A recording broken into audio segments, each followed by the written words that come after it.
দেশের ২৩তম রাষ্ট্রপতি হিসেবে আজ শপথ নেবেন মির্জা ফখরুল ইসলাম আলমগীর। সন্ধ্যায় বঙ্গভবনে এই শপথ অনুষ্ঠান হবে। বৃহস্পতিবার জাতীয় সংসদের রাষ্ট্রপতি নির্বাচনের ভোট গ্রহণ অনুষ্ঠিত হয়েছে।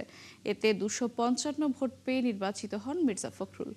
এরপরই তাকে রাষ্ট্রপতি নির্বাচিত করে প্রজ্ঞাপন জারি করে নির্বাচন কমিশন। নবনির্বাচিত রাষ্ট্রপতিকে শপথ পড়াবেন ভারপ্রাপ্ত স্পিকার ব্যারিস্টার কায়সার কামাল। বর্তমান স্পিকার হাফিজউদ্দিন আহমেদ ভারপ্রাপ্ত রাষ্ট্রপতির দায়িত্ব পালন করায় ভারপ্রাপ্ত স্পিকারই শপথ পড়াবেন। শপথ অনুষ্ঠানে বিদায়ী রাষ্ট্রপতি, প্রধানমন্ত্রী, স্পিকার, প্রধান বিচারপতি, মন্ত্রিপরিষদ সদস্য সহ বিশিষ্ট ব্যক্তিরা উপস্থিত থাকবেন। এদিকে রাষ্ট্রপতির শপথ অনুষ্ঠান উপলক্ষে বঙ্গভবন ও আশপাশের এলাকায় বিকেল ৩টা থেকে রাত ৯টা পর্যন্ত যানবাহন চলাচলে বিশেষ নির্দেশনা অনুসরণ করতে বলা হয়েছে।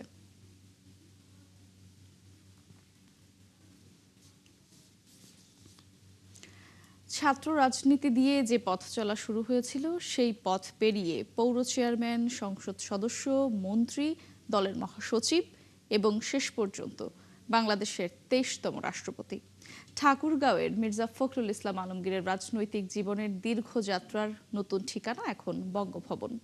রাজনীতির মঞ্চ থেকে রাষ্ট্রের সর্বোচ্চ পদে এক দীর্ঘ অভিযাত্রার নতুন অধ্যায়। শফিকুল হকের বিশেষ প্রতিবেদন। এই খররুদ্র জলজ বাতাস, মেঘক্রান্ত বিকেলের পাখিরা আমাকে চেনে। তারা জানে আমি কোনো অনাত্মীয় নই। ঠাকুরগাঁওয়ে ভালোবেসে সবাই তাকে মির্জা আলমগীর নামেই ডাকে।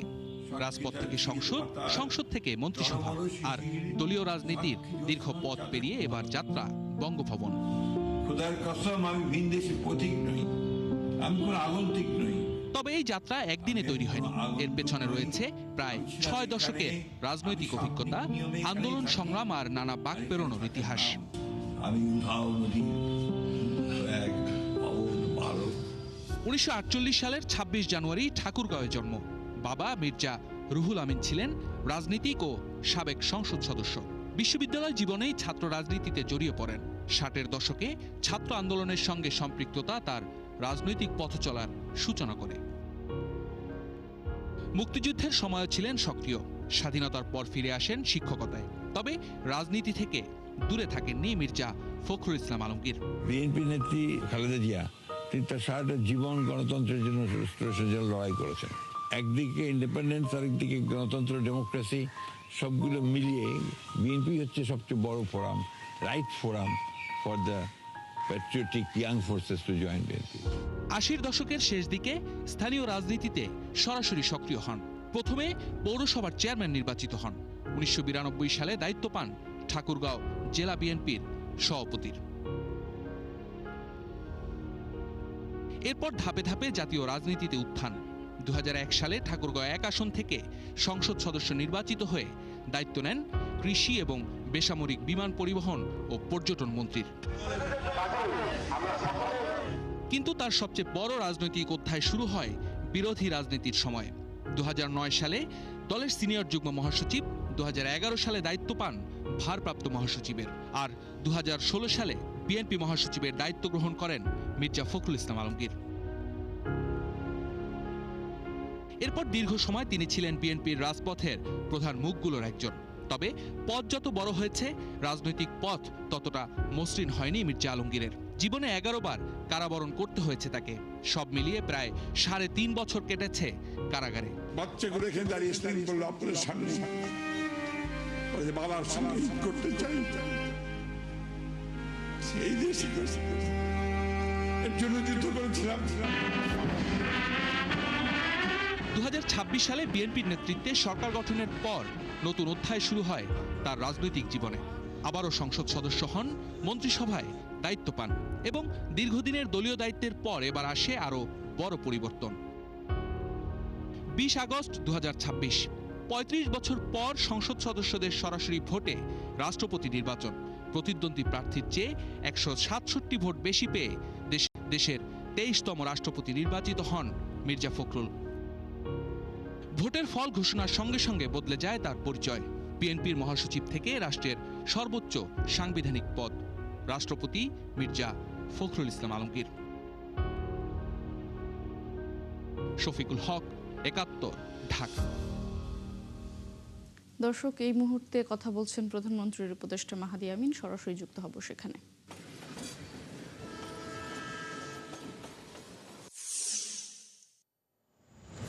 দুটো উদাহরণ আমরা ইতিমধ্যে করেছি। ক্লাস 1 থেকে 5 পর্যন্ত প্রাইমারি স্কুলের সব শিক্ষার্থীদেরকে নিয়ে 22 লক্ষ ছাত্রছাত্রীর অংশগ্রহণে একটা ফুটবল টুর্নামেন্ট হয়েছে। বাংলাদেশের 65,000-এর বেশি শিক্ষা প্রতিষ্ঠানের ছেলেরা এবং মেয়েরা অংশগ্রহণ করেছে। এটা একটা অনেক বড় ফুটবল বিপ্লব। 11 লক্ষের বেশি ছাত্র, 11 লক্ষের বেশি ছাত্রী ক্লাস 1 থেকে 5-এর তারা অংশগ্রহণ করেছে এই টুর্নামেন্টে। একই সাথে ক্লাস 6 থেকে 12-এ সচিব মহোদয়ের নেতৃত্বে সেখানে একটা আমাদের স্টার্ট আপ এবং ইনোভেশন আইডিয়া কম্পিটিশন হয়েছে, যেখানে বাংলাদেশের প্রায় 35,000 স্কুলের জন্য, কলেজের জন্য, মাদ্রাসার জন্য আমরা ওপেন করে দিয়েছি। ওনারা সেই কম্পিটিশনে অংশগ্রহণ করেছেন। This is also one form of making inclusive education system, যেখানে একদম অজপাড়াগার একটা স্কুল বা কলেজের শিক্ষার্থী সেম কম্পিটিশনে অংশগ্রহণ করছে, যেটা বাংলাদেশের সেরা কোনো একটা প্রতিষ্ঠান হচ্ছে ঢাকাতে। সো আপনার ইউনিভার্সিটির ভাইস চ্যান্সেলর স্যারদের কাছে, ম্যাডামদের কাছে আহ্বান থাকবে, সুযোগ হলে আপনারা চিঠি দিয়েছেন ইতিমধ্যে। ওকে, মাননীয় প্রধানমন্ত্রী সচিব মহোদয় বলে ইতিমধ্যে চিঠি দিয়েছেন। মাননীয় প্রধানমন্ত্রী একটা লক্ষ্য, আমরা যেন বছরব্যাপী আমাদের শিক্ষা প্রতিষ্ঠানগুলোর ভিতর বিভিন্ন এক্সট্রা ক্যারিকুলার অ্যাক্টিভিটিস, স্পোর্টস এবং কালচারাল ফাংশন করি। এক্সট্রা ক্যারিকুলার অ্যাক্টিভিটিসের ভিতর ডিবেট, সায়েন্স ফেয়ার এগুলো যেমন থাকবে, বিএনসি, স্কাউট, গার্লস গাইড যেটা প্রযোজ্য সেগুলো থাকতে পারে। সুতরাং আমরা যখন বলি যে বাংলাদেশের সবচেয়ে বড় অ্যাডভান্টেজ কি, ডেমোগ্রাফিক ডিভিডেন্ড, আমাদের একটা বিপুল পরিমাণ তরুণ জনগোষ্ঠী রয়েছে। সেই তারুণ্যের মাঝে তো একটা বড় অংশ ইউনিভার্সিটিতে আছে, এবং জুলাই গণ অভ্যুত্থানে আমরা দেখেছি তারুণ্যের আকাঙ্ক্ষা কত গুরুত্বপূর্ণ। ইন এ ওয়ে আপনারা যারা আজকে বিভিন্ন বিশ্ববিদ্যালয়ের দায়িত্ব রয়েছেন, ভাইস চ্যান্সেলর স্যার অ্যান্ড ম্যাডামেরা, আপনাদের সাথে সরকারের ভাগ্য সরাসরি জড়িত। কারণ আজ থেকে 4.5 বছর পর, আমরা 6 মাস অতিক্রমের পর দেখব যখন নির্বাচন আসবে, সেই নির্বাচন আমাদের সবচেয়ে বড় যে ভোট ব্যাংক সেটা হবে কিন্তু আমাদের তারুণ্য। সুতরাং এই তারুণ্যের জন্য আমরা কি করছি, তাদেরকে কি আমরা দক্ষ হিসাবে গড়ে তুলছি কিনা, তাদেরকে কি আমরা এমপ্লয়মেন্ট প্রস্তুত করছি কিনা, তাদেরকে কি আমরা এন্টারপ্রেনারশিপ বা এম্পাওয়ারমেন্টের ব্যবস্থা করেছি কিনা, দ্যাট উইল বি ডিসাইডিং একটা গণতান্ত্রিক প্রক্রিয়ার আগামী নির্বাচনের ফলাফল। সুতরাং as a political stakeholder আমরা তো অবশ্যই চাইবো যে তরুণদের ভোটে আমরা রাষ্ট্র পরিচালনে এসেছি তাদের জন্য ভালো কিছু করার জন্য, এবং সেক্ষেত্রে অবশ্যই ইউনিভার্সিটি সবচেয়ে বড় প্ল্যাটফর্ম। আমাদের একসাথে কাজ করতে হবে যেন প্রতি বছর যে গ্র্যাজুয়েশন হচ্ছে তার একটা বড় অংশের কেন কর্মসংস্থান হয় না, we have to find out. কর্মসংস্থান যেন হয় সে ধরনের পলিসি ইন্টারভেনশনের প্রয়োজন রয়েছে, এবং সেভাবে আমাদের কাজও করতে হবে।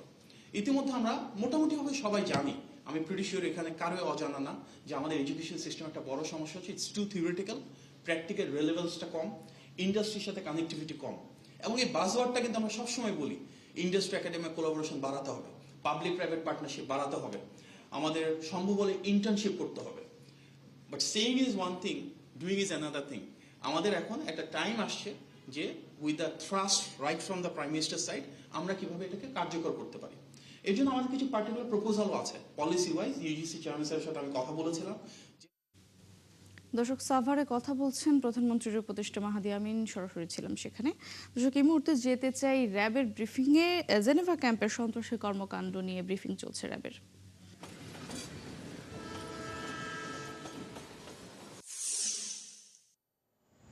বাহিনী কর্তৃক গ্রেপ্তার হয়েছিল। ওই একই দিনে র্যাব 2 অপর একটি আভিযানিক দল গোয়েন্দা তথ্যের ভিত্তিতে মোহাম্মদপুর থানাধীন বিজলি মহল্লা এলাকায় অভিযান চালিয়ে আইন শৃঙ্খলা বাহিনীর তালিকাভুক্ত অপরাধী ও দস্যুতা, ডাকাতি, ছিনতাই, অস্ত্রসহ 20 মামলার আসামি মোহাম্মদ রতন ওরফে।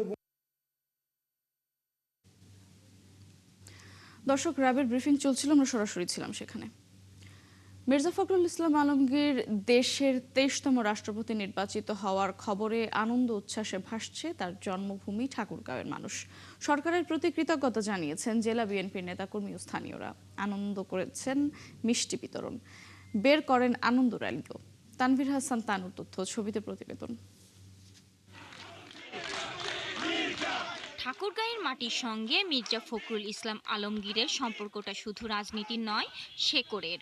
সেই শেকড়ের মানুষ যখন দেশের সর্বোচ্চ সাংবিধানিক পদে বসার যোগ্যতা অর্জন করেছে, তখন আনন্দটা যেন ছুঁয়ে যাচ্ছে ঠাকুরগাঁয়ের প্রতিটি প্রান্তে। মির্জা ফখরুল রাষ্ট্রপতি নির্বাচিত হওয়ার খবরে একে অপরকে খাওয়ান মিষ্টি, জানান শুভেচ্ছা, আবার কেউ ফিরে যান স্মৃতির পাতায়। নতুন রাষ্ট্রপতির হাত ধরে অবহেলিত ঠাকুরগাঁয়ে এবার উন্নয়নের ছোঁয়া লাগবে বলে আশা স্থানীয়দের। আমরা ঠাকুরগাঁয়ের মতন একটা দিয়ার মধ্যে রাষ্ট্রপতি পাইছি, এটাই অনেক, এটা আমাদের জন্য গর্বের বিষয়। ওনার ত্যাগ, ওনার প্রাপ্তি, এটা আজকে উনি পূরণ করলো ইনশাআল্লাহ। তার জায়গায় ধন্যবাদ। মানুষ আজকে আমরা আনন্দিত। উনি ঠাকুরগাঁয়ের জন্য যা করেছেন, আমরা চাইবো এই কাজগুলোর যেন ধারাবাহিকতা ঠিক থাকে এবং নতুন নতুন কাজ যেন আমরা পাই, সেজন্য আমরা তার কাছে এই আশাটুকু করবো। আমাদের ঠাকুরগাঁর অবহেলিত এলাকাকে উন্নয়ন করে উনি একটি প্রতিষ্ঠাতা করবেন। রাষ্ট্রপতি নির্বাচিত হওয়ার পর জেলা জুড়ে আনন্দ র্যালি বের করা হয়। এলাকায় উন্নয়নের পাশাপাশি নারীদের মূল্যায়নেও তার ভূমিকা দেখতে চান অনেকে। তো ওনার উন্নতি মানে হচ্ছে ঠাকুরগাঁওয়ের উন্নতি এবং ওনার একটা অ্যাচিভমেন্ট, ওনার সম্মান মানে ঠাকুরগাঁওয়ের সম্মান। ঠাকুরগাঁও উন্নয়ন বঞ্চিত ঠাকুরগাঁও ছিল, সেই উন্নয়ন বঞ্চিত ঠাকুরগাঁওকে অন্ধকার থেকে আলোকিত করবার জন্য ওনার প্রতি অনেকাংশে কিন্তু দায়িত্ব বেড়ে গেল। ঠাকুরগাঁয়ের এই নেতা রাষ্ট্রের অভিভাবক হওয়ায় নতুন প্রত্যাশায় বুক বাঁধছে পুরো জনপদ। শাকিলা সিথি, ৭১। এদিকে রাষ্ট্রপতি হিসেবে মির্জা ফখরুল ইসলাম আলমগীর নির্বাচিত হওয়ায় অভিনন্দন জানিয়েছে চীন, যুক্তরাজ্য, ফ্রান্স ও সুইজারল্যান্ড। ঢাকায় অবস্থিত দেশগুলোর দূতাবাস ও হাই কমিশন আলাদা বার্তায় রাষ্ট্রপতিকে শুভেচ্ছা জানায়। বৃহস্পতিবার ঢাকায় চীনা দূতাবাসের এক বার্তায় বলা হয়, বাংলাদেশের সঙ্গে সম্পর্ককে অত্যন্ত গুরুত্ব দেয় চীন। নতুন যুগে দুই দেশের জনগণের কল্যাণে বাংলাদেশ চীন সম্পর্ক আরও জোরদারে একসঙ্গে কাজ করার প্রত্যয় জানিয়েছে দেশটি। এদিকে ঢাকায় ব্রিটিশ হাইকমিশন জানায়, দুই দেশের দীর্ঘদিনের ঘনিষ্ঠ অংশীদারিত্ব আরও শক্তিশালী করতে রাষ্ট্রপতি ফখরুল ইসলাম আলমগীর এবং বাংলাদেশ সরকারের সঙ্গে কাজ করতে আগ্রহী যুক্তরাজ্য। ফ্রান্সের দূতাবাস বলছে, বাংলাদেশের গণতান্ত্রিক যাত্রায় প্রবীণ রাজনীতিক হিসেবে মির্জা ফখরুলের দীর্ঘদিনের অবদানকে স্বীকৃতি দেয় ফ্রান্স। রাষ্ট্রপতি মির্জা ফখরুল ইসলাম আলমগীরকে অভিনন্দন জানিয়েছে সুইজারল্যান্ডও। কলকাতার হোটেলে আগুনে নিহত ৭ বাংলাদেশির ময়নাতদন্ত শেষে মরদেহ কলকাতা মেডিকেল কলেজ হাসপাতালের মর্গে রাখা হয়েছে। শনিবারের মধ্যে মরদেহগুলো দেশে পাঠানো হবে বলে জানিয়েছে বাংলাদেশ হাইকমিশন।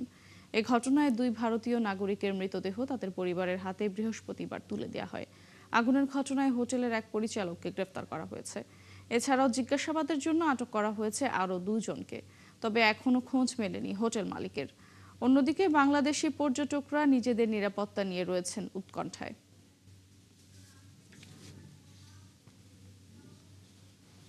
কলকাতার হোটেলে অগ্নিকাণ্ডে প্রাণ হারিয়েছেন সাতক্ষীরার 2 বাসিন্দা। এই খবরে শোকের ছায়া নেমেছে কালীগঞ্জ উপজেলার পরেয়া ও তেতুলিয়া গ্রামে। স্বজনদের এখন একটাই চাওয়া, মরদেহ দ্রুত দেশে ফিরিয়ে আনা হোক। বরুণ ব্যানার্জির পাঠানো তথ্য, ছবিতে প্রতিবেদন। একটু সুস্থ হয়ে বাড়ি ফেরার আশায় ভারতে চিকিৎসা নিতে গিয়েছিলেন সাতক্ষীরার কালীগঞ্জের আলিমুজ্জামান সাজু ও তেতুলিয়া গ্রামের রেবতী সরকার। মঙ্গলবার কলকাতার হোটেলের আগুনে প্রাণ হারান এই দুজন। তাদের মৃত্যুর খবর নিজ এলাকায় পৌঁছাতেই কান্না ও আহাজারিতে ভারী হয়ে ওঠে চারপাশ। স্বজনরা জানান, কথা ছিল শুক্রবার বাড়ি ফিরে একসাথে নামাজ পড়বে সাজু। অন্যদিকে বেঙ্গালুরু থেকে চিকিৎসা নিয়ে ফেরার পথে রাত হওয়ায় কলকাতার হোটেলে অবস্থান করছিলেন রেবতী। এসির বিস্ফোরণে সেখান থেকে আর জীবিত ফেরা হয়নি তারও। আমরা রাষ্ট্রপক্ষের কাছে জোর দাবি জানাই, তারা যেন যত দ্রুত সম্ভব লাশটি আমাদের কাছে দিয়ে দেয়, আমরা আপনজনেরা তাকে কবরস্থ করতে পারি। সবাই মোটামুটি আমরা যোগাযোগ করছি আজকের ভিতরেই, যাতে আমরা লাশটা নিয়ে আসতে পারি। প্রিয়জনদের হারিয়ে শোকে কাতর পরিবারগুলো। স্বজনরা এখন অপেক্ষায় শেষবারের মতো মরদেহ দেখার। তার মারার ঘটনা আমরা কালকে রাত 9টার সময় জানতে পেরেছি। তার হচ্ছেন একটা ছেলে, একটা মেয়ে, আর স্বামী হচ্ছেন বাইরে কাজ করে, বাইরের স্বামীর সাথে কোনো আর কন্ট্যাক্ট হয়নি। রেপোতে আমাদের যা সম্পর্ক হয়, আমরা এক জায়গায় বসবাস করি, উনি ভালো, আচার ব্যবহার সব কিছু ভালো। এদিকে প্রশাসন জানিয়েছে, মরদেহ দ্রুত ফিরিয়ে আনার প্রক্রিয়া চলছে। তারা 2 জন ভারতের চিকিৎসাধীন অবস্থায় হোটেলে অবস্থানকালে অগ্নিকাণ্ডে দগ্ধ হয়ে নিহত হয়েছেন। এ বিষয়ে তাদের লাশ আনার প্রক্রিয়া চলমান রয়েছে। সবশেষ কলকাতায় বাংলাদেশ উপহাইকমিশন জানিয়েছে, প্রয়োজনীয় প্রক্রিয়া শেষ করে দ্রুত মরদেহ সাতক্ষীরায় পাঠানো হবে। শান্তা ইসলাম, ৭১। যার কারণে সাউদার্ন পার্টে আমরা একটু বেশি বৃষ্টি পেতে পারি, 24, 25, 26 এরকম।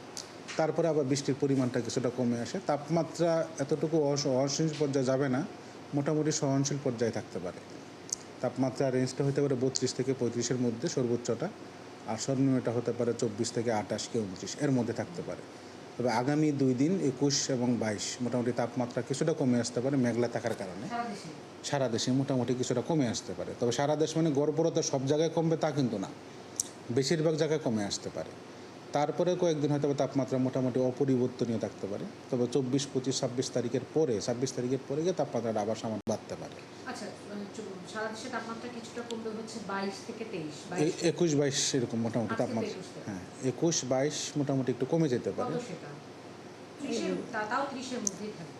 36 হবে না ইনশাল্লাহ, তাই 32 থেকে 35-এর মধ্যেই থাকতে পারে। অথবা যে জায়গায় ধরেন 35 আছে সেই জায়গায় 34 হয়ে যেতে পারে। আর বর্ষাকালে জানেন যে যতটুকু বৃষ্টি হোক না কেন তাপমাত্রা এত সহজে কমে না, কারণ এটা আমাদের মানে ঠান্ডা বৃষ্টি না, মোটামুটি উষ্ণ বৃষ্টি বলা যায়। এই সময় বৃষ্টি, বর্ষাকালে বৃষ্টিটা উষ্ণ বৃষ্টি, আমরা মানে ঠান্ডা বৃষ্টি না এটা। মার্চ, এপ্রিল, মে মাসে যে বৃষ্টিটা পাই অতিরিক্ত ঠান্ডা বৃষ্টি। হ্যাঁ, ভারী ফোঁটা এবং অল্প সময় নিয়ে হয় তাপমাত্রা অনেকটা কমে যায়। কিন্তু বর্ষাকালে হলেও আমাদের লো লেভেল বা মিডিয়াম লেভেল ক্লাউড থেকে বৃষ্টি হয় বেশি, এই জন্য বজ্রপাত সবসময় আমরা দেখি না, কিন্তু বৃষ্টি অনেক সময় দেখি। তাপমাত্রা এত সহজে কমে না, এই জন্য রেঞ্জটা বলে দিলাম সারা দেশে 32 থেকে 35, আর মিনিমামটা হলো 24 থেকে 28 এরকম থাকতে। দর্শক, এই সপ্তাহের আবহাওয়ার পূর্বাভাস নিয়ে কথা বলছেন আবহাওয়াবিদ, আমরা সরাসরি ছিলাম সেখানে। খুলনার বাজারে পেঁপে বাদে প্রায় সব ধরনের সবজি 70 থেকে 90 টাকা দরে বিক্রি করা হচ্ছে। মাছও বিক্রি হচ্ছে চড়া দামে, তবে স্থিতিশীল রয়েছে গরু, খাসি ও মুরগির দাম। সরবরাহে ঘাটতি ও বৃষ্টির প্রভাবে খুলনার বাজারগুলোতে কাঁচা সবজির দাম ক্রেতাদের নাগালের বাইরে রয়েছে। বর্তমানে বেগুন 70 টাকা, করলা 65, পটল 60, কাকরোল 60, বরবটি 50 ও লাউ 50 টাকা দরে বিক্রি হচ্ছে। তবে গত সপ্তাহে কাঁচামরিচ 400 টাকায় কেজি দরে বিক্রি হলেও বর্তমানে তা বিক্রি হচ্ছে 100 টাকা কেজি দরে। এদিকে ব্রয়লার মুরগি 180 টাকা, কক 300, সোনালী 300, লেয়ার মুরগি 350, দেশি মুরগি 550 এবং গরুর মাংস 750 টাকা এবং খাসি 1200 টাকা কেজি দরে বিক্রি হচ্ছে। মানিকগঞ্জের বাজারে গেল সপ্তাহের তুলনায় শাকসবজির দাম কমলেও বাড়তি রয়েছে মাছ, মাংস ও ডিমের দাম। জ্বালানি সংকটের অজুহাতে কিছু মুদি পণ্যের দামও বেড়েছে, তবে জেলা প্রশাসন বলছে পণ্যের দাম স্থিতিশীল রাখতে নিয়মিত বাজার মনিটরিং জোরদার রাখা হয়েছে। মনিরুল ইসলাম মিহিরের প্রতিবেদন। এক সপ্তাহের ব্যবধানে মানিকগঞ্জে বেড়েছে সব ধরনের সবজির সরবরাহ, আর এতে দাম কমতে শুরু করেছে। গেল সপ্তাহের তুলনায় প্রতিটি সবজির দাম কেজিতে কমেছে 20 থেকে 30 টাকা পর্যন্ত। তবে টমেটো, গাজর সহ আমদানি করা কিছু সবজির দাম এখনো 100 টাকার উপরে বিক্রি হচ্ছে। আর একটু কম হলে ভালো হয়। স্বাভাবিক হয়েছে, আগে তো সবজির দামটা কমছে। গরিব মানুষের তো মনে করেন 50 টাকার নিচে থাকলে আর একটু সুবিধা হয়, বুঝলেন না? করলাটা ছিল 120, 140, 160, এখন সেটা 80 থেকে 100 টাকা মিটাইছে। তবে সবজির দাম কমলেও এখনো বাড়তি রয়েছে মাছ, মাংস ও ডিমের দাম। ক্রেতারা বলছেন মাছের সরবরাহ বাড়লেও আগের মতো বেশি দামেই কিনতে হচ্ছে। আর বিক্রেতারা বলছেন আড়তে মাছের দাম বাড়তি, তাই বেশি দামে বিক্রি করতে হচ্ছে তাদেরও। বাইলা মাছের দাম বেশি, পাবদা মাছ এগুলো তো নদীর মাছ, এগুলোর দাম একটু বেশি। আর একটু কম হলে ভালো হতো, কিন্তু ঘুরলাম তো ওইরকম কম পাইলাম না। তো দাম মোটামুটি কিছুটা কমেছে, কিন্তু নদীর মাছগুলো এখানে পাওয়া যায় কম, কিন্তু দাম একটু বেশি। এদিকে ডিমের হালি 40 টাকা থেকে বেড়ে বিক্রি হচ্ছে 48 টাকায়, আর ব্রয়লার মুরগির দাম গেল সপ্তাহের তুলনায় বেড়েছে 20 টাকা পর্যন্ত। এ অবস্থায় বাজার নিয়ন্ত্রণে রাখতে প্রশাসনের মনিটরিং জোরদারের দাবি ক্রেতাদের। দেশি মুরগির দাম 650 টাকা চাচ্ছে, এটা আমাদের জন্য আসলে অনেক কঠিন বিষয়। ব্রয়লার মুরগি 190, সোনালী 280। দাম বাড়তে যায়, ছোট মুরগি, বড় মুরগি পাওয়া যায় না, বড় মুরগির দাম বেশি হবে। মানে খাসি আছে 1200 টাকা করে, আর ছাগল বা পাটি সেগুলো 1000 টাকা করে আছে। এ বিষয়ে জেলা প্রশাসক বলছেন নিত্য পণ্যের দাম স্থিতিশীল রাখতে নিয়মিত বাজার মনিটরিং ব্যবস্থা জোরদার রাখা হয়েছে। নির্ধারিত দামের চেয়ে বেশি দামে বিক্রি করা, তো সেখানে আমাদের নিয়মিত মোবাইল কোর্ট কাজ করছে এবং একই সাথে কাজ করছে আমাদের ভোক্তা অধিকার অধিদপ্তরের কর্মকর্তা। তিনি নিয়মিত অভিযান পরিচালনা করছেন এবং নির্ধারিত দামের চেয়ে বেশি মূল্য কেউ বিক্রি করলে সেখানে তিনি খুবই কঠোর ব্যবস্থা গ্রহণ করছেন। সবজির পাশাপাশি বাজারে আদা, রসুন, পেঁয়াজ সহ মশলার দামও কিছুটা কম রয়েছে। তবে জ্বালানি সংকটের অজুহাতে বেশ কিছু মুদি পণ্যের দাম বেড়ে গেছে। মনিরুল ইসলাম মিহির, ৭১, মানিকগঞ্জ। এদিকে চট্টগ্রামের সবজির বাজারে কিছুটা স্বস্তি ফিরলেও কমেনি নিত্যপণ্যের দাম। এখনও বাজারে বেশিরভাগ সবজি বিক্রি হচ্ছে ৮০ থেকে ১০০ টাকা কেজি দরে। এর সঙ্গে বাড়তি আছে ডিম, মাছ ও সোনালী মুরগির দাম। চট্টগ্রামের বাজার পরিস্থিতি জানাতে যুক্ত হচ্ছেন সহকর্মী রাজীব বড়ুয়া।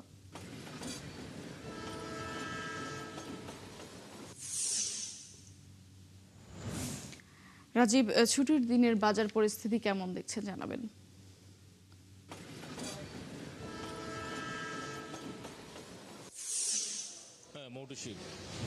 চট্টগ্রামের সবজির বাজারগুলোতে আমরা দেখছি যে গত সপ্তাহের তুলনায় দাম কিছুটা কমেছে, তবে সেটা এখন আসলে সাধারণের নাগালের মধ্যে আসেনি।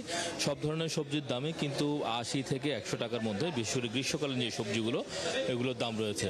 এবং আগাম যেসব শীতকালীন সবজি সেগুলোর দাম কিন্তু বেশ চড়া। বিশেষ করে ফুলকপি এসছে, এটা ২০০ টাকা কেজি, মূলা বিক্রি করছে ১২০ থেকে ১৪০ টাকা, বাঁধাকপি বিক্রি করছে ১২০ টাকা।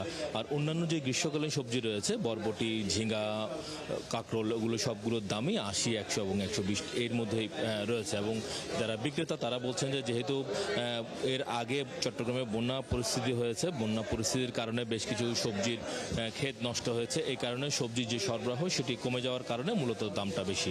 আর এর বাইরে আপনাকে যদি মাছের বাজারের কথা বলি, মাছের বাজার চট্টগ্রামের বাজারে বেশ কিছুদিন ধরে কিন্তু চড়া। বিশেষ করে সামুদ্রিক মাছের স্বল্পতা রয়েছে। এর মধ্যে বৈরী আবহাওয়ার কারণে অনেকগুলো ট্রলার আসলে সমুদ্রে যেতে পারেনি, যার কারণে সামুদ্রিক মাছের সরবরাহ বেশ ঘাটতি আছে। এর বাইরে মিঠা পানির যে মাছ, মিঠা পানির মাছের দামও আসলে বেশ বাড়তি। বিশেষ করে রুই কাতলা মাছ গত সপ্তাহে যে মাছ বিক্রি হয়েছিল ৪০০, ৪৫০ টাকায়, সেটি আজকে বিক্রি হচ্ছে ৫০০, ৫৫০ টাকা ধরে। এবং যেগুলো একটু বড় সাইজের সেগুলোর দাম আরও চড়া। আর এর বাইরে সামুদ্রিক মাছের দামও কিন্তু প্রতি কেজিতে ১০০ থেকে ১৫০ টাকা করে বাড়তি বিক্রি হচ্ছে। তবে গরুর মাংসের দাম গত সপ্তাহের তুলনায় ৫০ টাকা কমেছে। গত সপ্তাহে যে মাংস ৮৫০, ১০০০ টাকা ছিল, আজকে সেটি ৮০০ এবং ৯৫০ টাকা বিক্রি হচ্ছে। আর মুরগির দাম কিছুটা কমেছে। বিশেষ করে ব্রয়লার মুরগি গত সপ্তাহে ছিল ২০০, ২১০ টাকা, আজকে সেটি বিক্রি হচ্ছে ১৮০, ১৯০ টাকা কেজি দরে। এবং দেশি মুরগি যেটি গত সপ্তাহে ছিল ৬৮০ টাকা কেজি, সেটি ৬৫০ টাকা দরে বিক্রি হচ্ছে।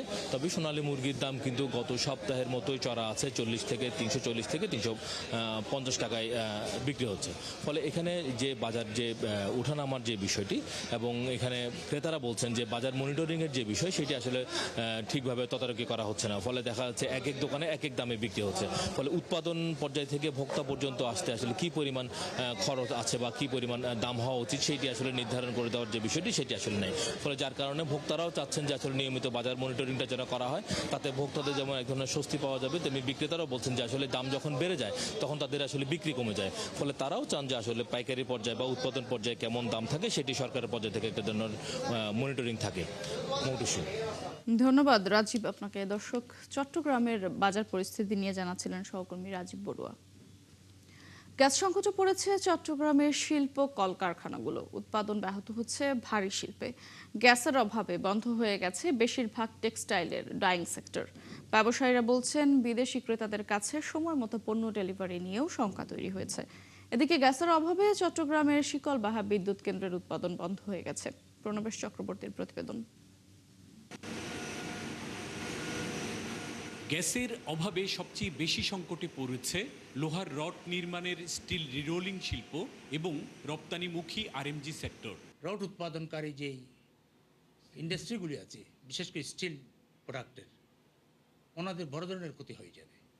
অলরেডি আমাদের ২-১টা ফ্যাক্টরি বন্ধ হয়ে গেছে এবং ওনারা ব্যাংকের ঋণের জালে আটকে গেছে। গ্যাসের কারণে এর মধ্যে বন্ধ হয়েছে চট্টগ্রামের শিকলবাহা বিদ্যুৎ কেন্দ্রের উৎপাদন। পাশাপাশি সার উৎপাদনকারী প্রতিষ্ঠান সিইউএফএল এ কিছু গ্যাস দেওয়া হলেও মূল সরবরাহ বন্ধ রয়েছে। কর্ণফুলী গ্যাস ডিস্ট্রিবিউশন কোম্পানি লিমিটেডের কর্মকর্তারা জানান, চট্টগ্রামে প্রতিদিন গ্যাসের চাহিদা ২৬০ থেকে ৩১০ মিলিয়ন ঘনফুট হলেও এখন মহেশখালী ভাসমান টার্মিনাল থেকে গ্যাস মিলছে মাত্র ১৭৫ মিলিয়ন ঘনফুট। আমাদের মহেশখালী থেকে যদি সরবরাহ কম হয় তখন ওই জিডিসিএল আনোয়ারা সিজিএস ওইখান থেকে যে আপনার সরবরাহটা যখন কমায় তখন ওই সরবরাহ কমার সাথে প্রেশারটাও ফল করে। গ্যাসের অভাবে টেক্সটাইল শিল্পের ডাইং সেক্টর পুরোটাই বন্ধ আছে। এতে সাপ্লাই চেইন পুরোটাই ভেঙে পড়েছে বলে জানান গার্মেন্টস ব্যবসায়ীরা। যারা লোকাল ফেব্রিক ইউজ করি এখানেও কিন্তু আমাদের সাপ্লাই চেইনটা আমাদের মধ্যে এখানে বাধাগ্রস্ত হচ্ছে, কারণ আমরা ফেব্রিকটা অন টাইমে পাচ্ছি না। কারণ ওরা ফেব্রিক প্রোডাকশন করতে পারে, নিটিংটা করতে পারলে কিন্তু ওরা ডাইংটা করতে পারছে না, প্রিন্টিংটা করতে পারছে না। গ্যাস ছাড়া কারখানা চলবে সেটা চিন্তা করা যায় না, এবং এর মাধ্যমে যে ক্ষতিটা হচ্ছে সেই ক্ষতিটা কিন্তু অপূরণীয় ক্ষতি। আমরা কিন্তু আমাদের বায়ারদের কাছে মুখ রাখতে পারছি না, ওরা আমাদের জন্য অনেকটা আশঙ্কার মধ্যে আছে। মহেশখালীর দুটি ভাসমান এলএনজি টার্মিনালের একটি পরিচালনা করছে আমেরিকান অ্যাক্সিলারেট এনার্জি, অন্যটি করছে সামিট। এর মধ্যে নতুন এলএনজি কার্গো সামিটের টার্মিনালে যুক্ত হওয়ার কথা রয়েছে। তবে অ্যাক্সিলারেটের টার্মিনালে কার্গো যুক্ত হতে 23 থেকে 24 আগস্ট পর্যন্ত সময় লাগবে জানিয়েছে আরপিজিসিএল কর্মকর্তারা। প্রণবেশ চক্রবর্তী, ৭১, চট্টগ্রাম। দর্শক, চলছে সংবাদ সংযোগ। সরাসরি সংবাদ অনুষ্ঠান দেখতে চোখ রাখুন ৭১ ফেসবুক পেজে এবং সাবস্ক্রাইব করুন ৭১ ইউটিউব চ্যানেল। থাকুন ৭১-এর সাথে।